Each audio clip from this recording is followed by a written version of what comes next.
अवश्य सुनिए जगत गुरु तत्वदर्शी संत रामपाल जी महाराज के अमृत वचन, सर्व पवित्र धर्मों के पवित्र शास्त्रों के आधार पर। इसी प्रकार इसने उस परमात्मा की जानकारी ऐसे डॉट लगा कर दे दी। 17वें अध्याय के 23वें श्लोक में ओम तो क्लियर लिख दिया, 1 नंबर तय, और 2 डॉट लगा दी, तत् और सत लिख दिया। इन डॉट को कौन बतावे? और जब तक ये डॉट नहीं बताए जाएंगे इतनी ये बात बढ़े नहीं, भगवान मिला नहीं, उससे कनेक्शन हो नहीं, तो व्यर्थ है वो नंबर, वो अधूरा है और व्यर्थ है। इसी प्रकार जितने भी सदग्रंथ अभी तक हमें उपलब्ध थे उनमें डॉट लगा रखी थी। कुछ ज्ञान सही था, बाकी डॉट ज्यादा थी। तो इस प्रकार ये डैश लगा रखे हैं। इनको अब परमात्मा ने, कबीर परमेश्वर जी ने, उस धानक कबीर ने, जुल्हा कबीर जी ने, परमेश्वर ने, जो बनारस में आए थे, वो पूर्ण परमात्मा है, सारे ब्रह्मांडों के रचनहार है, वो हम सबके जनक है, वो हमारे पिता है, वो हमारे लिए भटक रहे हैं यहाँ पर और हम उन्हें पहचान नहीं पा रहे, जिस कारण से हम इस काल साधना करके ही इसी के जाल में फंसे रहते हैं। उसको बताने के लिए परमात्मा आते हैं, जिसकी वेद गवाही देते हैं, जिसकी वेद भी गवाही देते हैं कि वो परमात्मा अपने तीसरे मुक्ति धाम में रहता है, वहां से गति करके आता है, अपने रूप को सरल करता है, सरल करके हल्का तेज पुंज का बना करके, और अच्छी आत्माओं को मिलता है। तो इस प्रकार इस काल ने हमारे को यहां भ्रमित कर रखा है, शास्त्र विरुद्ध ज्ञान से हमें रंग रखा है, शास्त्र विरुद्ध विधि त्याग का मनमानी पूजाओं पर हमें लगा रखा है, और हम उसको परंपरागत करते हुए देखते आ रहे हैं। हमारे हृदय में वो गहरी समा गए हैं, बहुत बुरी तरह जच गए कि यह सही साधना है। और ये काम किया है नकली गुरुओं ने, डुप्लीकेट गुरुओं ने, जिनको कै ख का भी पता नहीं था भक्ति मार्ग का। तो उनके विषय में परमेश्वर ने कहा कि गुरुआ गांव बिगाड़े, संतो गुरुआ गांव बिगाड़े, ऐसे कर्म जीव का ला दिए, ईब जड़े नहीं जाड़े। और काल यही चाहता है कि सब मिसगाइड रहे, भ्रमित रहे। आत्मा भगवान की भक्ति बिना नहीं रह सकती। परमात्मा की चाह इसको उसी दिन से महसूस हो गई थी जिस दिन से ये भगवान से भी छुड़कर आई है। परमात्मा कबीर परमेश्वर जी हमें समझाते हैं कि मैं रोवत हूं सृष्टि को, सृष्टि रोवे मोहे, और कहे कबीर इस वियोग को समझ नहीं सकता कोई। परमात्मा कहते हैं कि मैं तो तुम्हें रो रहा हूं, भटक रहा हूं तुम्हारे लिए कि तुम यहां बहुत कष्ट उठा रहे हो। ये तुम्हारा स्थान रहने का नहीं, यहां तो तुम्हें प्रताड़ित किया जा रहा है पल पल में, रात दिन आपको पल की चैन नहीं इतना पीड़ित किया हुआ, लेकिन आप इन दुखों को सहन करने के आदी बन गए। विकल्प आपको मिला नहीं। आपने इसी कष्ट को, जन्म और मृत्यु को, किसी की टांग कट गई, किसी का कोई भयंकर रोग से पीड़ित है, किसी का बेटा मर गया, किसी की बेटी मर गई, आप जी ने ये जान लिया, ये मान लिया कि सबके साथ हो रहा है, यहां ऐसा ही होता है और यही ठीक है, ये खाक ठीक है। अब जैसे हम पहले क्या सोचा करते थे कि बेटा हो, लड़का होता कि मेरा वंश चले, और एक नहीं 2 हो, एक का भी के बेटा 2 हो। 2 किस लिए हो कि एक मर जाते, एक तो जीवित रह जाए। इससे यही था मन में कि एक की मृत्यु हो जाए, कम से कम एक तो बच जाए। अब बताओ, हमें पहले मालूम है कि कुछ भी बिजली गिर सकती है और फिर भी हम इसको ठीक मान रहे हैं। तो ये हमारी भूल थी, ज्ञान में था नहीं और हमने कोई और विकल्प मिला नहीं। परमात्मा हमें कुछ बताने आए, हमने सुना नहीं, क्योंकि नकली गुरुओं ने हमें भ्रमित बना कर रखा था। अब क्या बताते हैं परमात्मा? निर्बाण निरंजन चिन भैया दुखदारी दर मोक्ष करे करता, निर्वाण निरंजन चिन भैया दुखदारी दर मोक्ष करे करता, गर्भवास मिटे निज नाम रटे, क्यों युगन युगन चोले धरता, गर्भवास मिटे निज नाम रटे, क्यों युगन युगन चोले धरता, चल थीर करूं अवगत नगरी तू, लख 84 क्यों फिरता, चल थीर करूं अवगत नगरी तू, लख 84 क्यों फिरता, सतसंगति ले निज साधुन की, नहीं नाम बिना कारज सरता, सतसंगति ले निज साधु की, नहीं नाम बिना कारज सरता, गर्भवास मिटे निज नाम रटे, क्यों युगन युगन चोले धरता, दयावंत विवेक भय ज्ञानी, टुक छेड़ करे तो सब लड़ता, दयावंत विवेक भय ज्ञानी, टुक छेड़ करे तो सब लड़ता, ये चुंडित मुंडित पकड़ लिए इनसे जम किंकर ना डरता, ये चुंडित मुंडित पकड़ लिए हैं इनसे जम किंकर ना डरता, तू कौन कहां से आन फंसा, देखो आगे बिरानी क्यों जलता, तू कौन कहां से आन फंसा, देखो आगे बिरानी क्यों जलता, समझे नहीं शोक शूद्र गैले बड़े भूत भये जो पिंड भरता, समझे नहीं शोक शूद्र गैले बड़े भूत भये जो पिंड भरता, मुक्त होने का भेद कहूं चल चौर सुहांग मुझित ढूंढता, मुक्त होने का भेद कहूं चल चौर सुहंग मुझित ढूंढता, कह दास गरीब निवास सदा जहां नाद अखंड अजब घुरता, कह दास गरीब निवास सदा जहां नाद अखंड अजब घुरता, निर्वाण निरंजन चिन भैया दुखदारी दर मोक्ष करे करता, गर्भवास मिटे निज नाम रटे, क्यों युगन युगन चोले धरता। पुणात्मा परमेश्वर कबीर जी ये पूर्ण परमात्मा है, ये परम अक्षर ब्रह्म है, सभी ब्रह्मांडों के रचनहार हैं। ऋग्वेद मंडल नंबर 9 सूक्त नंबर 86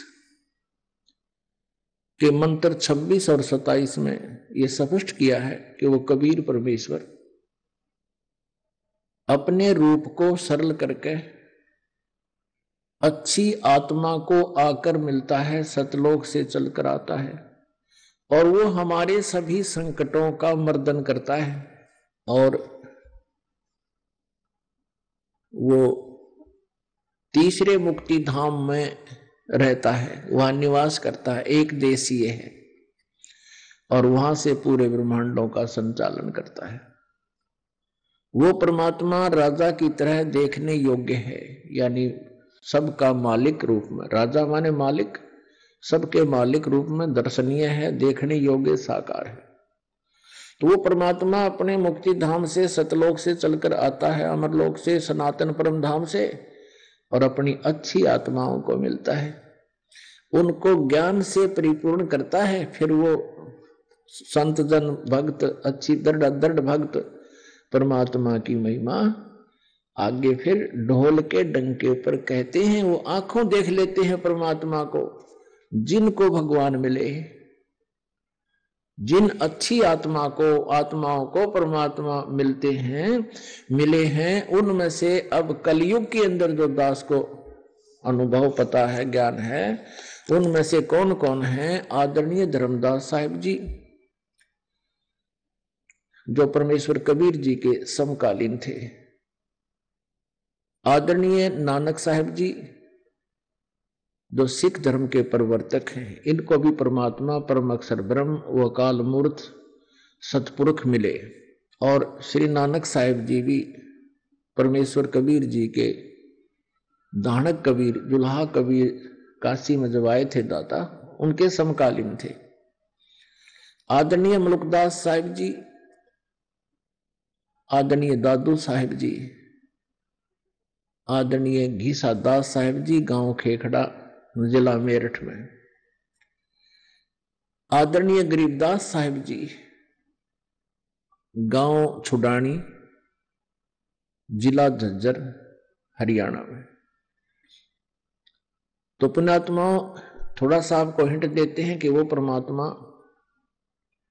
अपनी प्यारी आत्माओं को मिलता है। जब तक आप जी अपने सदग्रंथों से परिचित नहीं हो पाओगे, तब तक आप भक्ति ना कर सकते, ना मोक्ष प्राप्ति कर सकते। कारण क्या होगा कि आपको कोई भी सिर फिरा आकर के भ्रमित कर सकता है और कह सकता है कि ये कहीं प्रमाण नहीं, जो जाप तुम करते हो, भक्ति करते हो, या कबीर को भगवान बताते हो, परमेश्वर कबीर जी को। उसके लिए पहले आपको ऋग्वेद के कुछ प्रमाण देते हैं, उसके बाद फिर ये दिखाते हैं, बताते हैं किन किन को परमात्मा मिले हैं। जब सदग्रंथ यही प्रमाण दे रहे हैं, आंखों देखा जिनको भगवान मिले, वो फिर यही प्रमाण कर रहे हैं कि वो कबीर इज गॉड। वो आंखों देखा जिन महापुरुषों ने परमात्मा मिले, जिन अच्छी आत्माओं को, दृढ़ भक्तों को भगवान परमेश्वर आकर मिले, उन्होंने अपनी वाणी में गवाही दे रखी, एफिडेविट दे रखी, कबीर इज गॉड। वो दानक कबीर, जुल्हा कबीर, ये समर्थ शक्ति है, परम शक्ति है, सबका मालिक है। और उसको हमने आंखों देखा, सतलोक को देखा, उस परम धाम को देखा, सनातन परम धाम को देखा, जहां जाने के बाद प्राणी फिर लौटकर संसार में नहीं आते, वो साधना करके जाते हैं।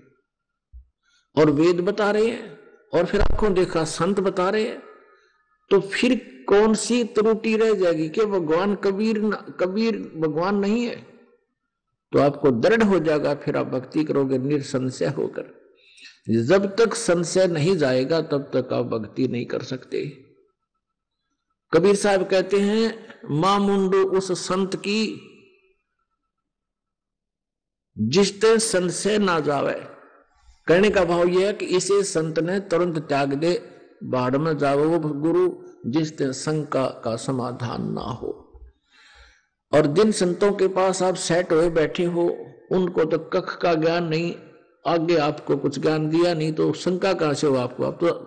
आप तो श्रद्धा से बैठे हो। रेही कहते बारू बुरा जान चाटत है रेही। कबीर परमेश्वर जी कहते हैं, तुमने बुरा यानी चीनी समझ के और तुम रेही चाट रहे हो, नमक चाट रहे हो। तो सभी नमक ही चाट रहे हैं और कह रहे हैं बुरा, तो सबको शंका किसने होगी? शंका जब होगी जब बुरा दूसरी हथेली पर रखी जाएगी, चाट के देख बुरा कैसी होती है।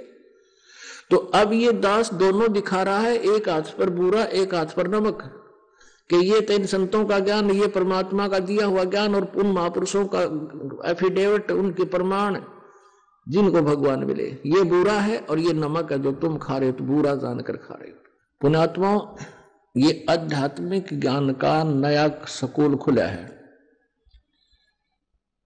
और अब आप जी को इसमें प्रवेश मिल गया। आप पहले का इतिहास देखो, पहले 7 दिन तक भागवत की कथा करा करते, 7 दिन लगातार, और श्रद्धालु गुबने बैठे रहा करते आंख मीच के, 7 दिन एक से एक बढ़कर सब काम छोड़ के, और 1 महीने तक सत्यनारायण की कथा कर दिया करते थे। अब खुला खोल दिया, खंड खोल दी, और सब श्रोता सुनते रहते थे। और आखिर में क्या था, ना सत्यनारायण का पता उनको। सत्यनारायण माने अविनाशी परमात्मा, अब ये विष्णु जी को सत्यनारायण कहा करते, ये तो नासवान विनाशी है ही नहीं है। तो ये भ्रमित था, ये बुरा जानकर रे ही चाट रहे थे। तो इसीलिए आप जी ने ये ज्ञान नए सिरे से बहुत बार सुनना पड़ेगा, इस दास के लेक्चर सुनने पड़ेंगे और बड़े ध्यान से सुने, इन्हें काना पकड़ नहीं टाले, क्योंकि ये वो अमृत ज्ञान है जो आज तक हम भटक रहे थे और कभी सपने में भी ना इसका ज्ञान हुआ, झलक भी ना थी, काल न था, इसकी हवा भी ना आने दी। जैसे कहीं हलवा बनता हो, उसकी थोड़ी बहुत महक आ जाए तो भी आदमी चौकन्ना हुआ, भाई कहां सी बने है ये। तो इसने तो सारा कबाड़ भरवा रखा था पूरे ब्रह्मांड में, जहां जावे एक जैसी वाणी, एक जैसी भाषा और एक जैसे वही विचार। तो फिर संशय कहां से, और संशय ईब होंगे नरे। जब इस दास के ज्ञान को सुनोगे, कबीर भगवान के द्वारा दिए गए तत्व ज्ञान को सुनोगे, नरे शंका उत्पन्न होंगी, क्योंकि पहले अज्ञान भर रखा अपने अंदर। कबीर साहब कहते हैं, कबीर ये माया अटपटी सब गट आन अड़ी, और किस किस न समझाऊं, ये तो कुएं बांग पड़ी। अब जैसे किसी शराब के ठेके को आप शाम के टाइम कभी सूत बैठे देखोगे ना, शराब पी के उसमें से एक निकला वो भी नहीं करता होगा, दूसरा निकला वो भी नहीं करता होगा, तीसरा निकला वो भी नहीं, और चौथा भी, तो 10 निकलो उसमें थे, उस बार में थे सारे बोली लड़खड़ा के बोलना, लंगड़ा के जो सारा हिलचल के चलना, तो उनकी एक जैसी बोली, एक जैसी गतिविधि।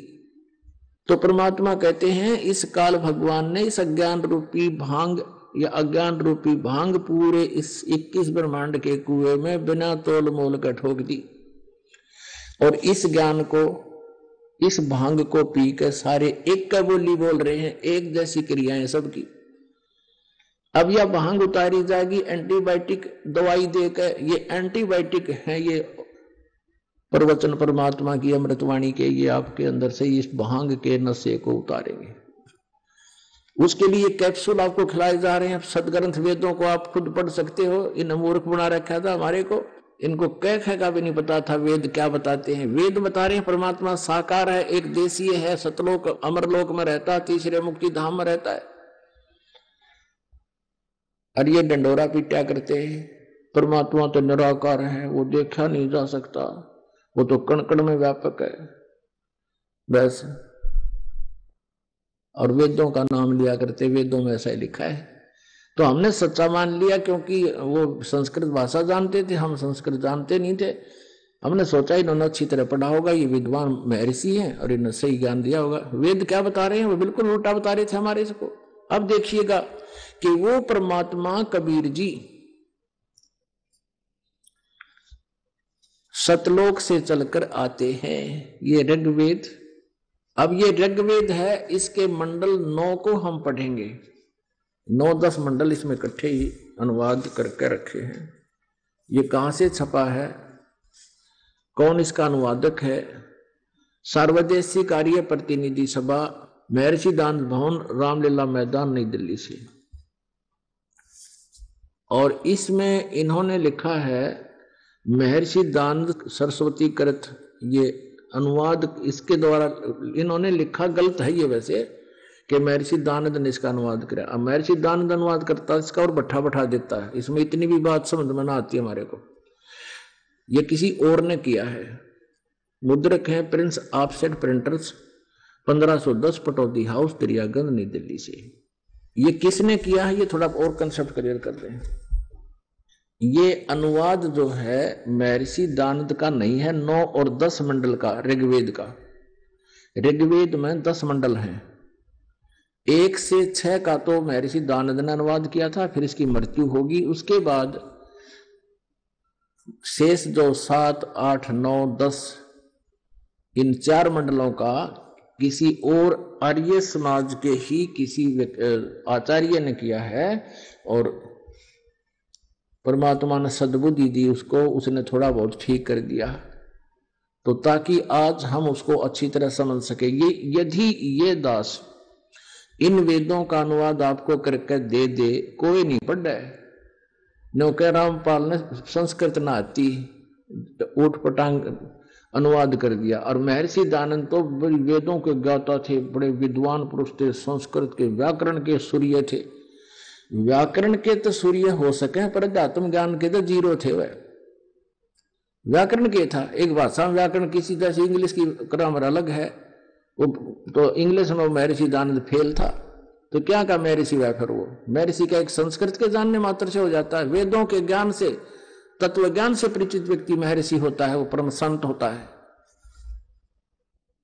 तो इसमें देखिएगा ऋग्वेद भाष्यम।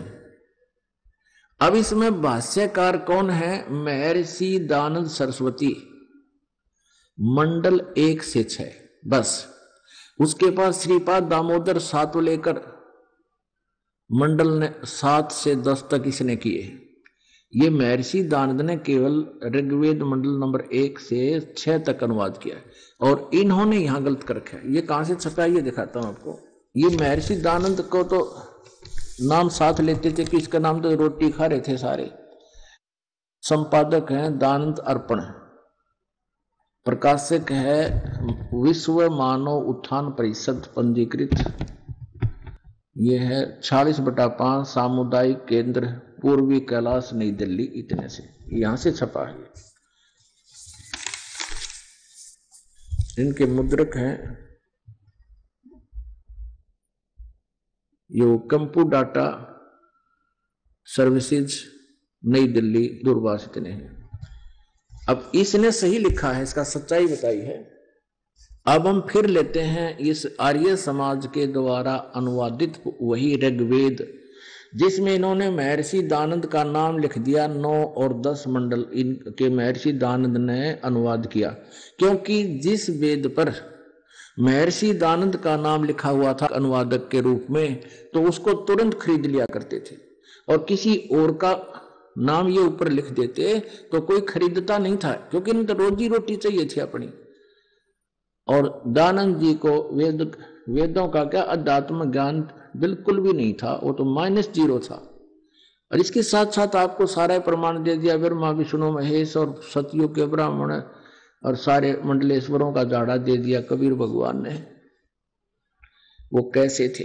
अब देखिएगा ऋग्वेद मंडल नंबर 9 और 10, ये श्रीपाद 7 लेकर आदि अन्य संतों ऋषियों ने किया है, विद्वानों ने। ये यहां लिख दिया ना महर्षि दयानंद सरस्वती, ये लिखे पास ये तुरंत बिक गया था, इसलिए इसका नाम लिखना अनिवार्य हो गया था। प्रकाशक हैं सर्वदेशी कार्य प्रतिनिधि सभा, महर्षि दयानंद भवन, रामलीला मैदान नई दिल्ली। ये इनके फैक्स और फोन नंबर ईमेल आदि। यहां इन्होंने गलत लिखा है आर्य भाष्य महर्षि दयानंद सरस्वती कृत, नहीं, ये किसी अन्य ने किया है, मुद्र किए हैं। अब हम आते हैं अपने काम की चीज पे। अब ऋग्वेद मंडल नंबर 9 और सूक्त नंबर 86 और मंत्र नंबर 26, ये देखिएगा।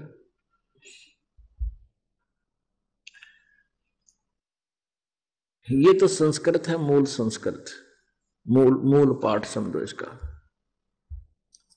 इसमें ये कवि रचो ये सब लिखा हुआ है इसमें। अब यहां हम इनके द्वारा अनुवाद पढ़ते हैं। ये किसी और ने किया है, बहुत अच्छा किया है, बहुत ठीक किया है। यज्ञ करने वाले यजमानों के लिए परमात्मा, यज्ञ माने धार्मिक अनुष्ठान यानी भक्ति करने वाले यजमानों माने भक्तों के लिए परमात्मा सब रास्तों को सुगम करता हुआ उनके विघ्नों को यानी सब संकटों को मर्दन करता है, उनके सब रास्ते खोल देता है और उनके सब जो है ना दुखों का निवारण कर देता है। उनको पवित्र करता हुआ यानी पाप रहित करता हुआ और अपने रूप को सरल करता हुआ वह कांति में यानी तेजों में परमात्मा कबीर देव ये कबीर देव, यहां देखना ध्यान से, ये इन्होंने कवि का अर्थ सर्वज्ञ कर दिया। कबीर, कबीर है ये शब्द, कबीर कहो कवि ही कहो। जैसे यहां ये कबीर शब्द है, कबीर, हम इसको कबीर कहने लगे, कबीर अपनी भाषा में। इसका इन्होंने संधि छेद करते समय दो अपसर्ग लगा दी और इसका अर्थ कर दिया सर्वज्ञ। यहां ऐसा नहीं करना चाहिए था, क्योंकि जैसे यजुर्वेद की कहीं महिमा गाई गई हो और वो यजु लिखा हुआ हो केवल, तो अनुवाद करता ना वहां लिखना पड़ेगा यजुर्वेद। यदि यजु का अर्थ कर दे तो कैसे समझेंगे किसके विषय में जानकारी है? अभी दिखाते हैं आपको। ये पूरा का पूरा महर्षि दयानंद द्वारा ही अनुवादित है, ये बिल्कुल ठीक लिखा है इन्होंने। प्रकाशक है सार्वदेशिक कार्य प्रतिनिधि सभा 2/5 महर्षि दयानंद भवन, रामलीला मैदान, नई दिल्ली से। और ये है यजुर्वेद आर्य भाषा भाष्य यानी अनुवाद, संपूर्ण 40 अध्याय, 40 के 40 महर्षि दयानंद सरस्वती कृत, इसी ने ही सही किए, ये ठीक लिखाया। और इसके मुद्रक भी वही है। अब इसमें ये देखिएगा, इसमें 36वें अध्याय का ये प्रथम मंत्र है और इसमें ये लिखा है रेचम वाचम परपदे मनो यजु। ये यजु शब्द है इसमें, ये यजुर्वेद की महिमा है। अब जैसे कवि लिखा है उन्होंने, कवि का 2 अपसर्ग लगा दी, तो वहां तक तो उन्होंने सर्वज्ञ लिख दिया। इस यजु को इन्होंने ठीक अनुवाद किया। यहां अनुवाद है इसका, देखिएगा, यहां यजु शब्द है, इन्होंने यजुर्वेद लिखा, ये बिल्कुल ठीक लिखा। यदि यहां पर यजु का अर्थ लिख दे कि कोई साधनाएं, यजु का अर्थ होता है परमात्मा की साधना की जानकारी, तो वो किस में है? इस यजुर्वेद में है वह। तो इसका अर्थ कर दे यजुर का कि परमात्मा के पाने की विधियां, साधनाएं की जानकारी यहां लिख दे, तो वो कहां है? यजुर्वेद नहीं लिखेंगे तो इसको कैसे पहचानेंगे कि यहां किसकी महिमा गाई जा रही है? तो यहां यजुर्वेद ठीक लिखा है इन्होंने। इसी प्रकार जहां कवि शब्द है, कबीर है, कवि ही या कबीर, तो उसको हमने लिखना पड़ेगा वह कबीर देव है, ही इज कबीर देव। वो कबीर देव की महिमा गाई जा रही है, कबीर साहब, उसको कबीर साहब कहने लगे। अब हम फिर आते हैं ऋग्वेद में, पवित्र ऋग्वेद के मंडल नंबर 9 सूक्त नंबर 86 के मंत्र 26 में। अब फिर आराम से कंसेप्ट क्लियर होता चलेगा कि वो कबीर साहब है, वो कबीर देव है, हम उसको कबीर साहब कहेंगे, हम वह बोलते हैं वह को। ये देखिएगा ऋग्वेद, ये है ऋग्वेद मंडल नंबर 9-10, अभी आपको दिखाया था। ये इस दानत के द्वारा नहीं है, किसी अन्य के द्वारा है। और ये प्रकाशित कहां से? ये अब हम इसको देख रहे हैं ऋग्वेद को, यजुर्वेद में से केवल एक प्रमाण लिया था। ये देखिएगा, ये है ऋग्वेद मंडल नंबर 9 सूक्त 86 का मंत्र नंबर 26। हम पुनः फिर पढ़ेंगे। ये कबीर शब्द लिखा है इसमें, पदार्थ यानी अर्थ का शब्दार्थ है। ये यज्ञ करने वाले यजमानों के लिए, यज्ञ माने भक्ति, धार्मिक क्रियाओं करने वाले यजमान माने भक्तों के लिए परमात्मा है सब रास्तों को सुगम करता हुआ उनके विघ्नों को मर्दन करता है, उनके सभी संकटों का नाश करता है और उनको पवित्र करता हुआ यानी पाप रहित करता है, उनके पाप नाश करता है और अपने रूप को सरल करता हुआ हल्का तेज पुंज का बनाकर वह कांति में परमात्मा कबीर देव। यहां कबीर देव लिखना था, यहां इन्होंने कबीर देव लिखना था, वो कबीर साहब है, सर्वज्ञ नहीं लिखना था। विद्युत के समान क्रीड़ा करता हुआ यानी बिजली जैसी गति से चलता हुआ वर्णीय पुरुष को यानी अच्छी आत्मा को, श्रेष्ठ आत्मा को प्राप्त होता है, आकर मिलता है। अब इसके साथ साथ हम दिखाते हैं आपको, ये देखो यहां पर ऋग्वेद मंडल नंबर 9 का ही 85 सूक्त है और इसमें मंत्र नंबर 9, इसमें इन्होंने ये भी कवि शब्द आई देखो, और इसका इन्होंने अनुवाद स्वयं किया है, वह है कविकार से लिख दिया। यह लिखना था कबीर देव, कविकार लिख दिया सर्वज्ञ परमात्मा। यहां लिखना था वो कबीर परमात्मा, यह लिखना था वो कबीर परमात्मा कबीर देव। ध्रुवलोक के प्रकाशक नक्षत्रों को प्रकाश करता है वह परमात्मा यानी कबीर देव।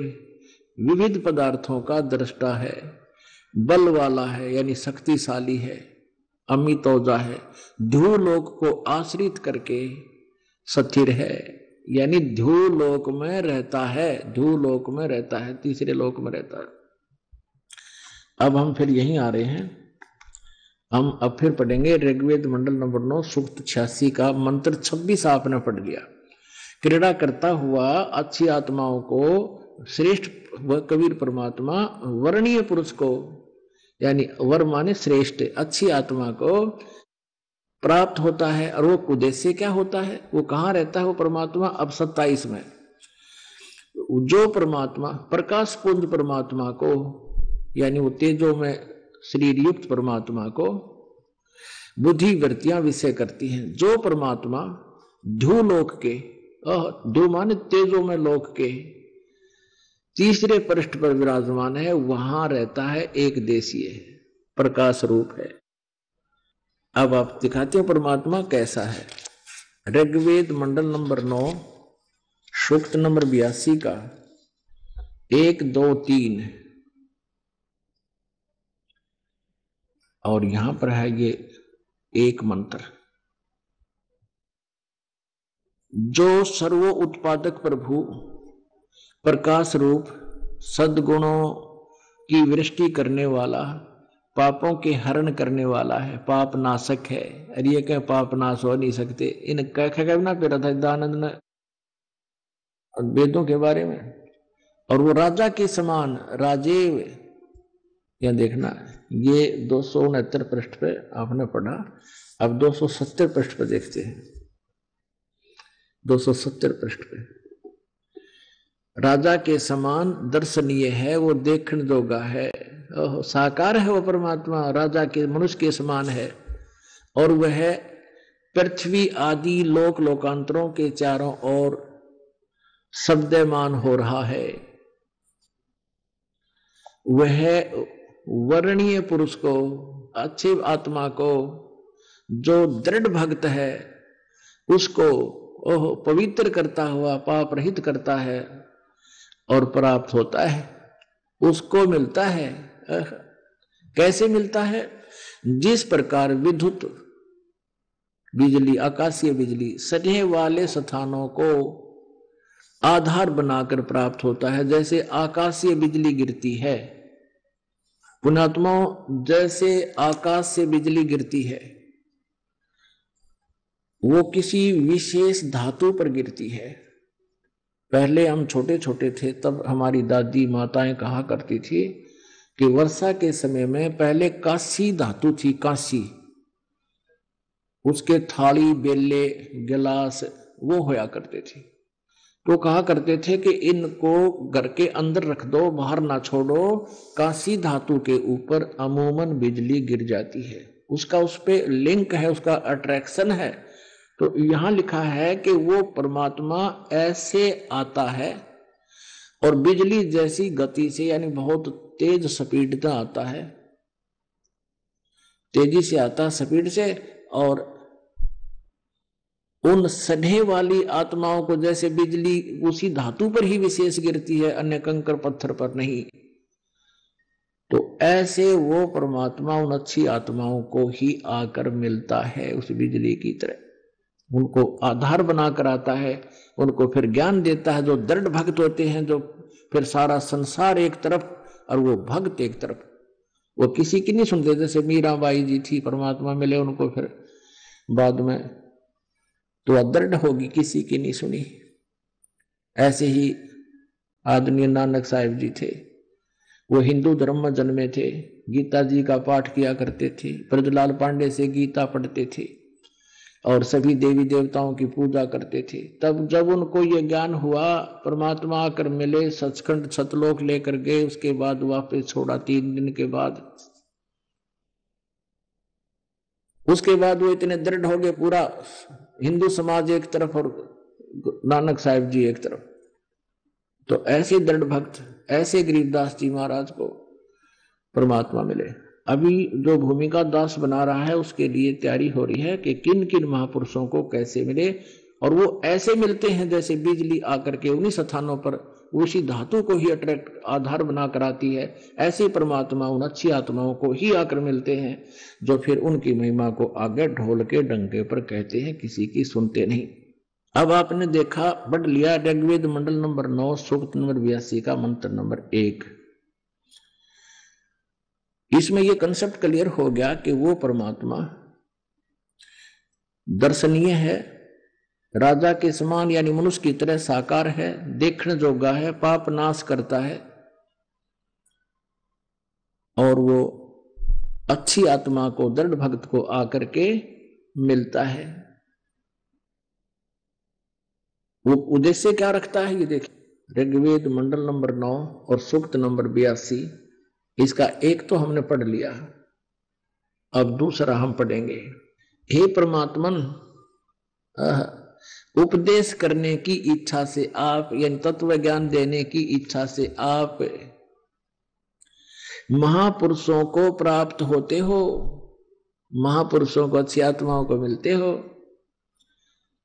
आप अत्यंत गतिशील पदार्थ के समान, जैसे बिजली चलती है बहुत तेज, हमारे आध्यात्मिक यज्ञ को प्राप्त होते हो। जहां धार्मिक अनुष्ठान होते हैं वहां आप ऐसे आ जाते हो, कोई उपद्रव काल ना करवा दे धार्मिक अनुष्ठानों में। आप कबीर देव हैं, इन सर्वज्ञ लिख दिया अनाड़िया ने, कोई कवि हुआ सर्वज्ञ आज तक? आप कबीर देव हैं, आप कबीर साहब हैं, आप अल्लाहु अकबर हैं। कुरान शरीफ में उन्हें अल्लाहु अकबरू खबीरन खबीरा कबीरन कबीरा लिखा है। वेदों में उसे कबीर लिखा है। ये देखो इसमें स्पष्ट लिखा है कबीर वेदस्य, कबीर यूरा ऊपर लगा है कबीर वेदस्य, तो कबीर देव है, हम उसको कबीर देव कहने लगे। आप कबीर देव हैं, आप कबीर साहब हैं और शुद्ध हैं, शुद्ध स्वरूप हैं। हमारे पापों को दूर करके हे सोम, यानी पाप नाश करके हे अमर परमात्मा, सोम माने अमर परमात्मा, आप हमको सुख दें और प्रेम भाव को उत्पन्न करते हुए पवित्रता को उत्पन्न करें। अब जो परमात्मा की लीला है, परमात्मा की महिमा है, वो परमेश्वर में क्या गुण है, वो कैसी लीलाएं करते हैं, ये वेद बता रहे हैं। वो बता रहे हैं कि परमात्मा ऐसी लीला करता है। अब ये लीला किसने की? कबीर देव ने। वो कबीर देव, कबीर साहब, गांव छुडानी, जिला जज्जर, हरियाणा में आदरणीय गरीबदास साहिब जी नाम के एक वो श्रेष्ठ आत्मा, वर्णीय पुरुष का वहां जन्म हुआ। गरीबदास साहिब जी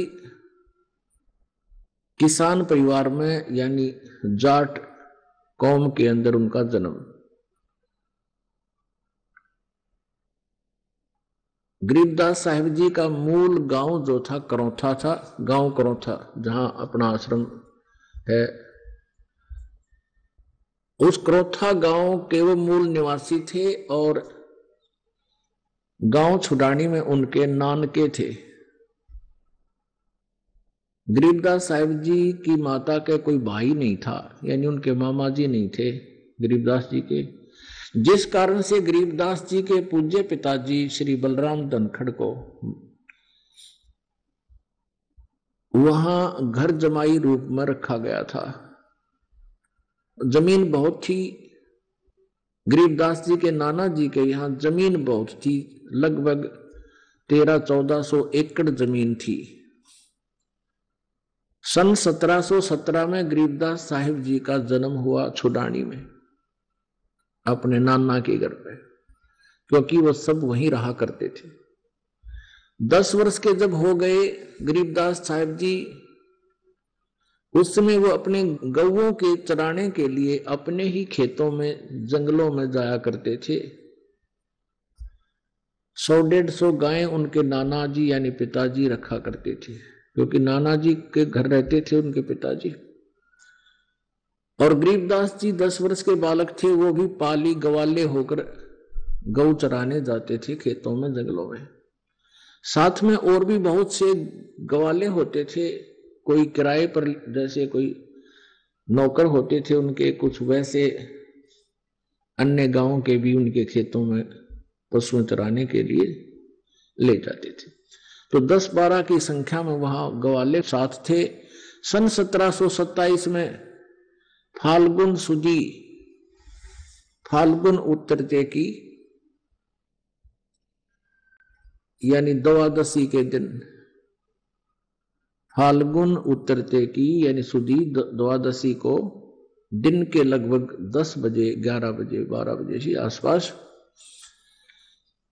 जब वो सभी अपने खेतों में गायें चरा रहे थे, कुछ गायें बैठी हुई थी, कुछ चर रही थी, और ग्वाले जितने पाली थे वो किसी जाटी के पेड़ के नीचे बैठ गए, जांडी के पेड़ के नीचे बैठकर भोजन खा रहे थे। पूर्ण परमात्मा वेद उसकी महिमा बताते हैं, वो ऐसी ही लीला करता है। अपने उस तीसरे मुक्ति धाम से गति करके वहां से चले परमात्मा, अपना हल्का तेज पुंज का रूप बना के, और वहां एक महात्मा, जिंदा महात्मा का रूप बना लिया। जिंदा महात्मा होते हैं मुसलमानों में, ऊपर टोप होता है, सिर पे काला टोप, एक काला ही ओवरकोट होता है घुटनों से नीचे तक, गोड्या तले तक का, और एक कच्छा पहनते हैं। दाढ़ी बड़ी होती है, सिर के बाल भी थोड़े बड़े होते हैं।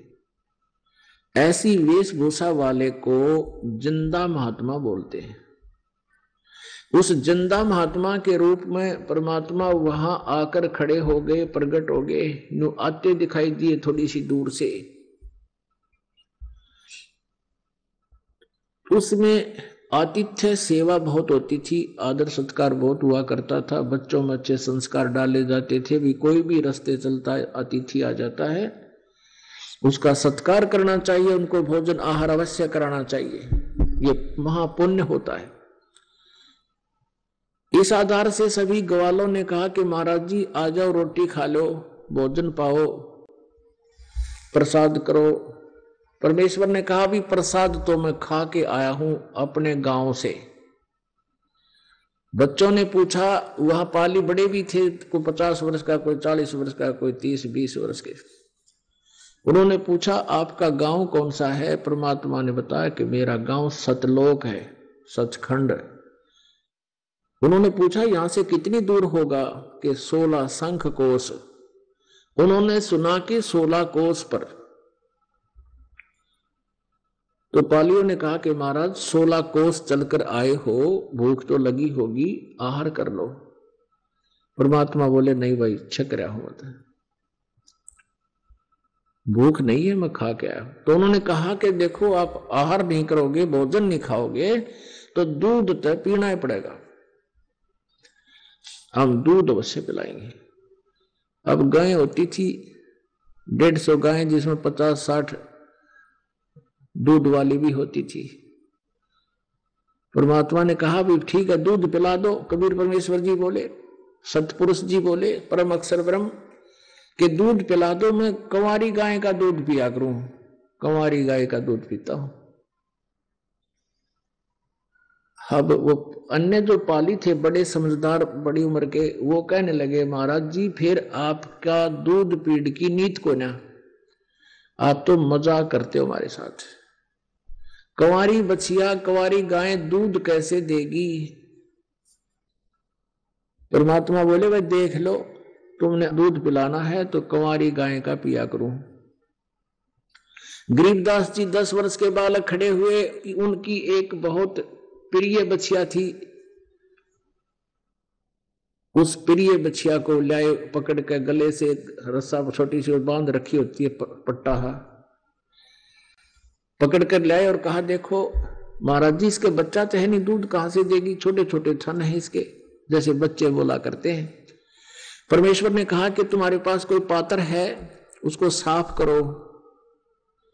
तो वहां खेतों में क्या होता है, या तो जल भरकर लाते हैं कुओं से वो जल का पात्र, या गांव से लस्सी ले जाते थे, दूध अपने लस्सी ले जाते थे आहार करने के लिए। तो उनमें से एक पात्र साफ कर दिया, कति धो मांझ के, और कहा परमात्मा ने कि इसके सतनों के नीचे रख दो, इसकी लेवटी के नीचे रख दो, थनों के नीचे। अब गरीबदास जी ने न्यू पकड़ दिया, अगलो जी कबीर परमेश्वर जी ने ऊपर थपकी लगा दी, आशीर्वाद दे दिया, बछिया के कमर पे थपकी मारी, लंबे लंबे सतन हो गए और अपने आप दूध की धारा चल पड़ी चारों सतनों से। जब वो पात्र भर गया वो बंद होगी। अब गरीबदास जी लेकर उस 3-4 किलो दूध को और कहने लगा ले महाराज जी पी लो, ये तो आपकी एक करामात है। परमेश्वर ने आधा दूध पिया, आधा कुछ पिया, कुछ बाकी छोड़ दिया और कहा ले बच्चों पालियो तुम दूध पी लो, ये अमृत है। अब जो बड़ी उम्र के थे और गरीबदास जी को छोड़कर बाकी सभी कहने लगे कि हम नहीं पीवा, ये तो पाप का दूध है, जादू तंत्र से निकाला है, और फिर तेरी जात का बेराना कौन सी जात का है तो तेरा जूठा थोड़ा पिएंगे। वो तो उठ कर चले गए वहां से। अब रह गए वो दृढ़ भक्त, वो श्रेष्ठ आत्मा। गरीबदास 10 वर्ष के बालक कहने लगे लाओ भगवान, आप लाओ महाराज जी, आपका झूठा दूध कब कब मिला हमें। और शेष बच्चा जितना भी दूध पीना था वो पी लिया। अपन आत्माओं कहते हैं पिछले तब से होते हैं पूर्ण हंस मुराद। ये पिछले संस्कार भी होते हैं जिसके अंदर ऐसी प्रेरणाएं उत्पन्न होती हैं, चाहे बालक हो चाहे बड़ा हो। तब परमात्मा ने उस प्यारी आत्मा को समझाना चाहा कि बेटा भगवान की भक्ति करनी चाहिए। गरीबदास, ये मनुष्य जीवन परमात्मा ने इसीलिए दिया है, भक्ति करनी चाहिए। गरीबदास जी को जैसा ज्ञान था वो बताते हैं जी हम भक्ति करते हैं, ऐसे गांव गवांड में कोई मंदिर की पूजा करने जाते हैं, वहां भगवान शिव का मंदिर है, ऐसे है।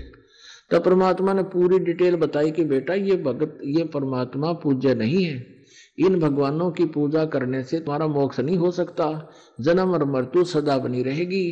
कोट जन्म तन भरमत हो गए कुछ ना हाथ लगा रे, कुकर सुकर खरबा बोरे कौआ हंस बुगारे। कोटि जन्म तू राजा की ना मिटी ना मन की आशा, भिक्षुक होकर दर दर घूमा मिला ना निर्गुंडा सा।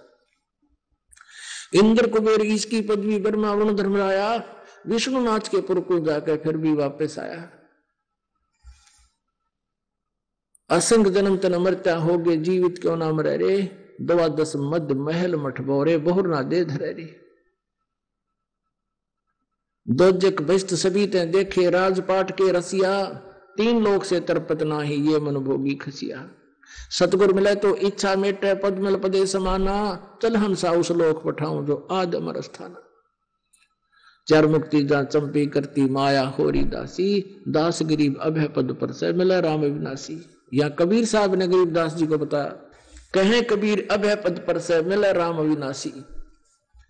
अब गरीबदास जी की ये बातें, गरीबदास जी की बातें बहुत रास आई, उत्सुकता से सुना। फिर तड़प होगी कि भगवान कोई ऐसा स्थान है जहां कोई कष्ट नहीं, कोई जन्म और मृत्यु नहीं, वृद्ध अवस्था नहीं। तो परमेश्वर ने कहा बेटा है, कहा कि मुझे वहां ले चलो, मुझे दिखा दो भगवान एक बार, मेरा विश्वास दृढ़ हो। परमात्मा बोले भाई विश्वास तो आपने मेरे पर करना चाहिए। फिर भी वो जैसे लेकर आए थे कि एक बार किसी अच्छी आत्मा को मैं अपना परिचय दे दूं, तो जब कलयुग का समय आएगा और भक्ति युग प्रारंभ होगा, उस समय इन महापुरुषों के द्वारा दिए गए ये अमृत वचन, ये एक प्रकार की एफिडेविट का काम करेंगे और फिर मेरे बच्चे मुझे पहचान लेंगे आसानी से। और उस समय यदि परमात्मा चाहे सबको दिखा देते, गरीबदास ने छोड़कर पूरी छुड़ानी ने कोई नहीं माना है, क्योंकि कबीर परमेश्वर जी कहते हैं कि हम हजरत मोहम्मद जी को भी वहां ले गए थे, सतलोक में ले गए थे, लेकिन इच्छा रूपी वहां नहीं रहे हो। हम मोहम्मद को अमरलोक ले गए हो, इच्छा रूपी वहां नहीं रहे हो। उल्ट मोहम्मद मैल पठाया और गुज बीरज एक कलमा लाया, रोजा बंग नमाज दई रे, बिस्मल की नहीं बात कही रे। मारी गऊ शब्द के तीरम, ऐसे होते मोहम्मद पीरम, शब्द फेर जवाई, अंसा राख्या मांस नहीं भाख्या, ऐसे पीर मोहम्मद भाई।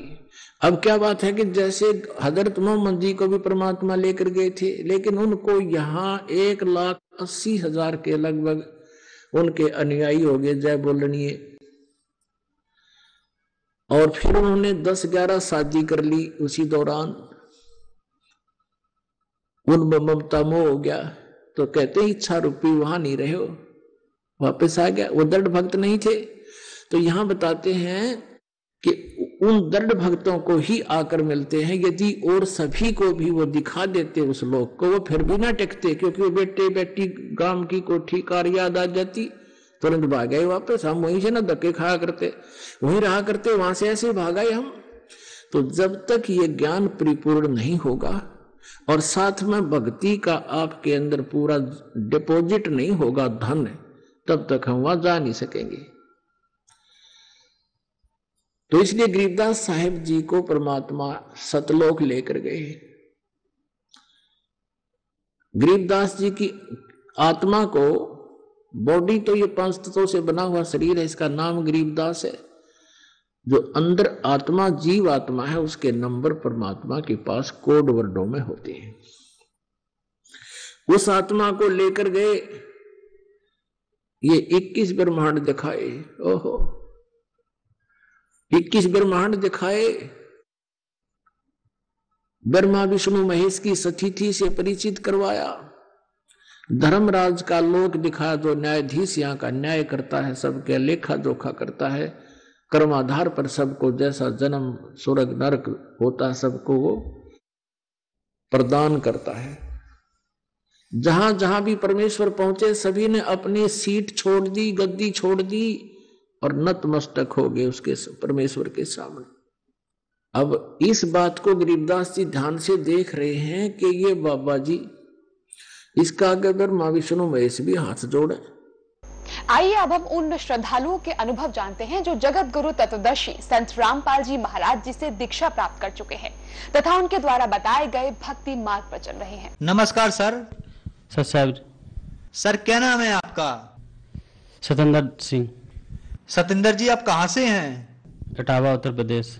सर, संत रामपाल जी महाराज से नाम दीक्षा आपने कब ली? 21 नवंबर 2012। सर, संत रामपाल जी महाराज से नाम दीक्षा लेने से पहले क्या आप कोई भक्ति साधना भी करते थे? हाँ जी, भक्ति करता था, देवी देवताओं की भक्ति करता था और सारे जो जैसा कहता था मैं वैसे ही करता था। व्रत पे रहता था, वीरवार का व्रत है, मंगलवार का व्रत है, मंगलवार को प्रसाद बांटता था। सर, आपने बताया कि आप देवी देवताओं की भक्ति करते थे, व्रत भी रहते थे, तो इन सब भक्ति साधनाओं से आपको क्या लाभ मिले? लाभ नहीं मिला, परेशानियां मिली हैं। मैं बीमार पड़ता था और हमारा काम भी छूट जाता था, तो मैं लोगों से मांगता था कभी 100 रुपये देना, 50 रुपये देना, तो कुछ दिन बाद हमारा काम भी छूट गया। काम छूटने के बाद मैं एक एक दाने के लिए लाले पड़ गए थे। इसी दिल्ली में मैं रहता था, तो कुछ संग साथी थे जिसके साथ खाता पीता था, वो भी लोग मेरे से दूर हट जाते थे। मैं 2 बार उन देवी देवों को भर्ती कर, मैं 2 बार बीमार पड़ा, SI हॉस्पिटल में मैं भर्ती रहा, हफ्ता तक भर्ती रहता था, तो उनसे मुझे कोई लाभ नहीं मिला। सर, जो भक्ति साधनाएं आप करते थे उनसे आपको कोई लाभ नहीं मिले, तो फिर संत रामपाल जी महाराज की शरण में आप कैसे आए? बंदी सोच सतगुरु रामपाल जी महाराज जी की शरण में एक मुझे पुस्तक मिली थी, ज्ञान गंगा। वो भगत जी का नाम था, विनोद बाबा बोलते हैं उनको, जो फरीदाबाद मुनेसर में रहते। उन्होंने मेरे को ज्ञान गंगा पुस्तक दी थी। उसमें ये कहा था कि आप इसको पढ़ो, आपके सारे कष्ट दूर हो जाएंगे। तो उन्हीं की से मैं यानी आश्रम गया। आश्रम से मुझे नाम दीक्षा प्राप्त हुई। सर, संत रामपाल जी महाराज से नाम दीक्षा लेने के बाद क्या आपको कोई लाभ भी प्राप्त हुए? हाँ जी, मैं लाभ प्राप्त हुआ है। हमारे मिसेस बीमार हुई तो ब्लड की दिक्कत हुई, कोई नहीं देता था। तो सुबह के टाइम डॉक्टर ने बोला कि आपकी पत्नी ठीक है, अब कोई दिक्कत नहीं। उसके बाद हमारे पिताजी को कैंसर हुआ। कैंसर होने के बाद मैं सारे डॉक्टर इटावा सैंपई हॉस्पिटल में ले गया। उसके बाद मैं ग्वालियर में ले गया। ग्वालियर में लेने वाला डॉक्टर ने बोला कि इनकी सिर्फ सेवा करनी है, ये नहीं बचेंगे। गले में यहाँ पर दांत उखड़वाया था तो कैंसर हुआ था। पानी तक नहीं जाता था मुंह में। तो मैं पिताजी को संत रामपाल जी महाराज जी के आश्रम में मैं ले गया। तो उनको भक्तों ने ज्ञान समझाया, उन्होंने नाम दीक्षा ली। तो मैंने मालिक से प्रार्थना करी, हे परमात्मा, बंदी सोच सतगुरु रामपाल जी महाराज जी, ये हमारे पिताजी हैं और इनको कैंसर हुआ, डॉक्टरों ने मना कर दिया।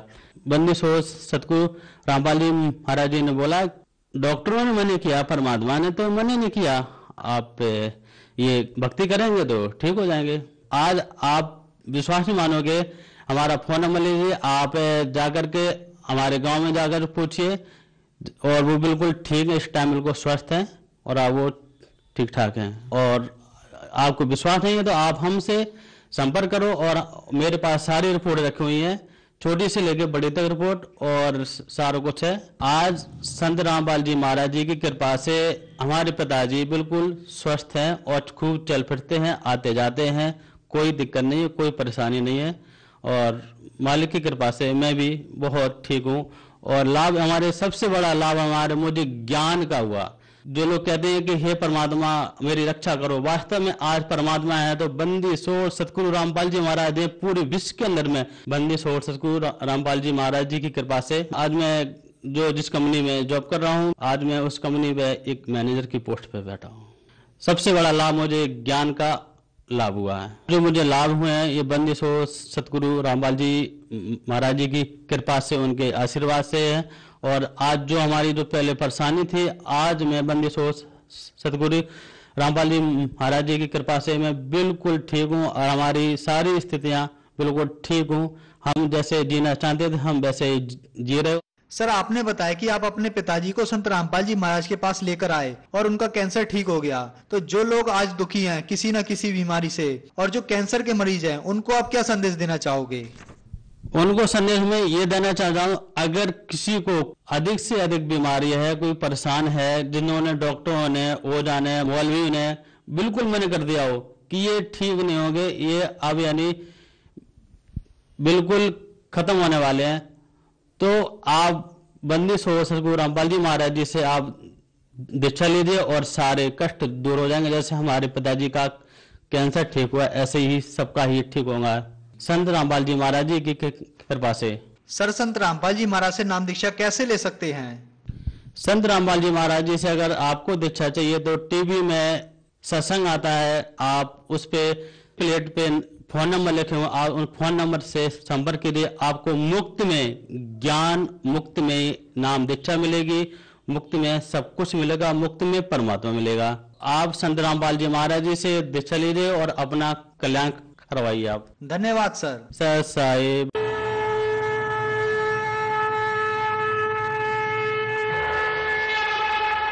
आप सुन रहे थे जगत गुरु तत्वदर्शी संत रामपाल जी महाराज के मंगल प्रवचन। अधिक जानकारी के लिए संपर्क करें 8222880541, 8222880542, 8222880543, 82228805